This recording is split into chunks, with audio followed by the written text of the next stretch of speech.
Hello, this is Opera SM with the From the Ashes Alliance of Coalitions, bringing you another Magic the Gathering Puzzle Quest video. Today, we're going to be talking about a mono green Pauper deck that I'm building, all commons and uncommons. On our Slack chat, we have a new deck building challenge about Pauper decks. So, this one is great because everyone starts with Nissa1, and this deck is basically just built of a bunch of good stuff, common and uncommons, that can actually hold its own pretty well against a lot of decks. If you have another green planeswalker that you like better, like Nissa 4 or something else, that's fine. But I'm just going to run this with Nissa 1, to show that any player can make it work. Let's start going through the deck. There are 3 creatures in the deck. Sylvan Messenger is the first one. 4/4 for 10. When it enters the battlefield, you fetch the next elf creature. This is the only elf, so it will always fetch itself. This really does help build up a pretty big creature pretty quickly. And if your opponent removes one, you have a replacement creature to put down. Knight of Autumn is great support removal. Can also gain you some life, sometimes get bigger itself, but it's great to just blow up any non-land supports that go on the board. Keeper of Fables is a fantastic new card that gives a lot of card advantage. 4/5 for 11, and then when a non-human creature you control deals damage to a planeswalker, draw a card. All the creatures in this deck are non-humans, so this can potentially draw you 3 cards a turn. Making sure that you always have stuff to do in your hand is very important. 3 guild gates, or 3 gates in the deck. Selesnya Gate, Gruul Guild Gate, and then Gateway Plaza. The other 2 gates are the off-color mana gains of +1 and then +3 for the green. Gateway Plaza can gain you quite a bit of green. We have circuitous routes to do some more green conversion and then find some gates. Death Sprout, in addition to being removal, can also fetch another gate with full mana, so that will really help kind of get this deck into great conversion to make a lot of mana, also gain mana gains, because while Nissa 1's loyalty abilities are fine, nothing special, getting to activate them every turn or every other turn can really help this deck do a little better for a planeswalker whose mana gains are lacking compared to more current planeswalkers. Onto the removal, we have Status Statue. We mainly use it for the backside, but the front side of giving a creature +1/+1 Death Touch and Defender with Flash can definitely work very well, especially on the stacked elf tokens. But Status Statue can destroy an artifact, enchantment, or the opponent's first creature, so this can act as non-targeted removal, which is great. Final card in the deck is Incubation. The front side is fine about just fetching a creature, especially if we can get out an early elf to start digging for more elves, or more importantly, probably Keeper of Fable to start drawing a lot of cards. But the backside is the main reason I put it in the deck. Being able to exile a creature. They do get a 3/3 creature, but if you kill a giant creature, that will take up a creature slot and just give them a 3/3 filling the slot instead. But the front side definitely has some uses as well, and the exile of this can come into effect as well. So let's give this a run here. The only event that I have that's not already cleared right now is the Trial of Zeal, so we're going to try this against level 80 Honored Hydra. We'll see how this works. But this isn't really built towards those specific objectives that we just saw, but just going to run it and see how it works. But yeah, so we're going to be running a level 60 Nissa against a level 80 Legacy PvE event. So we'll see how this goes. But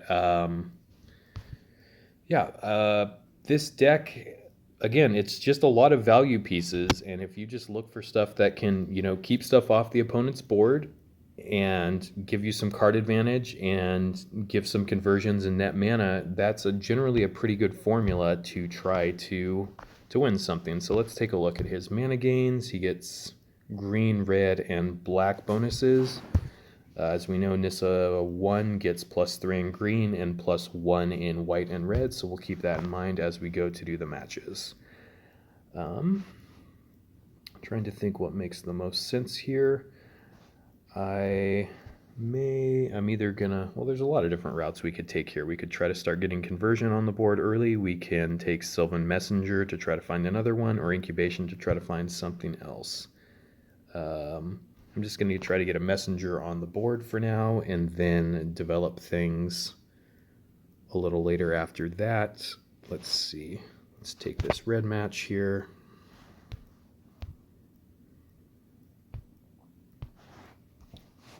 All right, maybe I will actually start getting guild gates out for some conversion. Maybe I should have done that on the first turn, but let's see.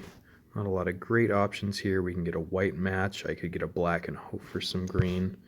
Just going to try to play this in turbo mode. This is diametrically opposed to how I normally think, but we're going to try just playing fast instead of playing methodically. All right, let's see. We can get a red and a green match, or excuse me, red and a blue match. Let's just take that for now. Should probably get a removal out pretty quickly, actually, because this tiger hits pretty fast and hard here. So we'll actually do that after we get this guild gate out. Let's see, can we find 4 mana this turn? I don't see a great way to do that. Take the black, hope to hit another black. Look at that. What do you know? All right. All right, it's good we did that because we're starting taking hits. I probably should have done that a little bit earlier, but that's fine. Let's see. We can get some green matches here. Green, potentially a black if we match on the bottom row. What else do we have? We'll do that. We'll get a circuitous routes. Actually, we'll do the routes first to hope to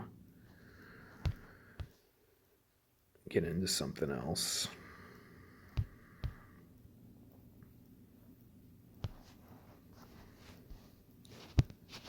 All right, we don't need another Gateway Plaza. Just gonna get rid of it for now. Yeah, and then we'll put this on the backside to charge after. I do need to get some pressure on the board to eventually start doing something here. Let's see, blacks, greens. We'll just take this for now. That was nice. Great. So we're starting to charge a lot of mana in our hand. And we've got a lot of gates out, so this should start accelerating here. We did take a bit of early damage, which if I'd planned a little better ahead of time, we probably could have gotten around that. But let's see. Yeah, this is great. We're cooking with gas now. All right. So we are going to get out our Sylvan Messenger and then hopefully start stringing some of those together. And then incubation, hopefully we can get a Keeper of Fable out soon. Let's look at loyalty abilities. Maybe we don't need to do this. Well, whatever. Actually, we're going to draw a card, gain some life, convert some stuff.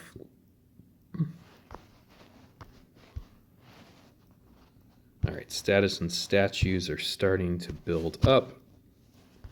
I might eventually just cast them for the front side. Once you start drawing 3 cards a turn with this deck, it can actually start to not be able to cast all the cards in hand sometimes. So you can also just cast the status side to just buff your creature up a little bit if need be. But all right, I don't think we're quite there yet, and I'd rather have more removal in hand. This will give us a decent number of matches here, which is great. I did set our opponents up for a match 5, though I couldn't have seen that with how things fell. Poor Greg. Poor Greg just doesn't know how to make matches. He had a match 5 and it disappeared. So sad. All right, we got a match 5, though, on the 3rd row here. Let's take a look. So he has no supports out, so we can flip. I should have actually flipped these to statue earlier on the top one, but that's fine. We still got it to work. So we'll be able to kill both of his creatures. And I want to make sure I get a Keeper of Fables down if at all possible, because then we can start refreshing our hand a little bit. All right, great. Killed both his things. Let's see, Keeper of Fables. And then Sylvan Messenger, I do want to get a statue charged sometime soon, so in case he does drop another creature. Also with his Embalm here, we have to keep that in mind that sometimes he might be able to just bring some stuff back that way. All right, this should get at least, yeah, the Lion online, so we're in good shape there.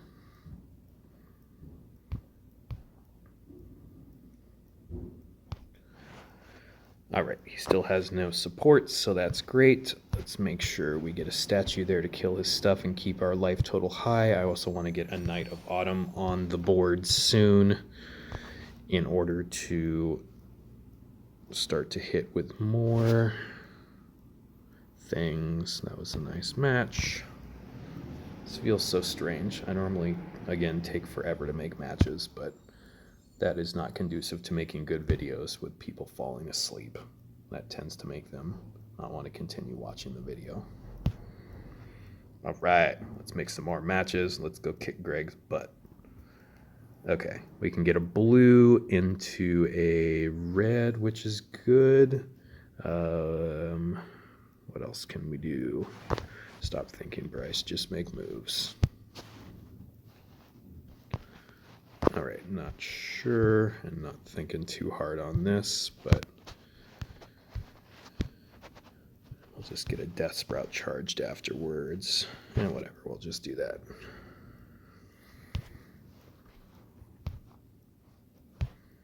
All right, but yeah, once you get things going here, this deck does pretty well. And again, you get to draw a lot of cards and then have ways to generate quite a bit of mana, so that's great. Okay, he killed some of our supports because he's a jerk face.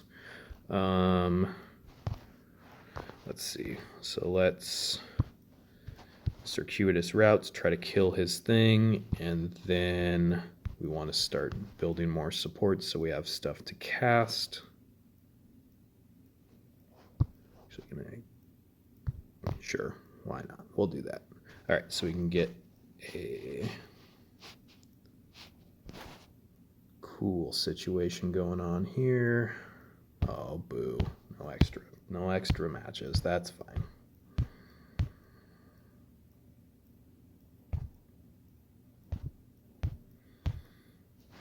All right, I should have actually that last turn exiled some cards from hand because I'm drawing, so I want to make sure I draw into removal. Basically, at this point, we want to play not to lose, so gain a little extra life here. We'll see if we can start to do some more stuff. Let's see, what do we got here? Get a green, several green match 4s. So we can get a green match 4 into a green match 3. Great.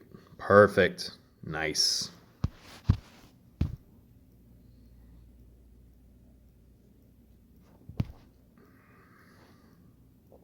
All right, cast stuff.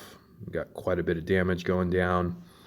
We may be moving to the mode now of just starting to want to use the second loyalty ability to just end this game very quickly. If we generate enough mana, we don't need to do the conversion stuff. And I don't use that mode a lot, but it is definitely good if you just need to make sure to end the game. And keep in mind, there's a great article that Mike Flores wrote about general magic theory called Who's the Beatdown? So you need to decide if you are the controller, the beatdown in the match, and sometimes you have to switch those positions based on where you are in the game. So that middle loyalty ability, I feel, very much falls into that sort of camp of deciding what you want to do.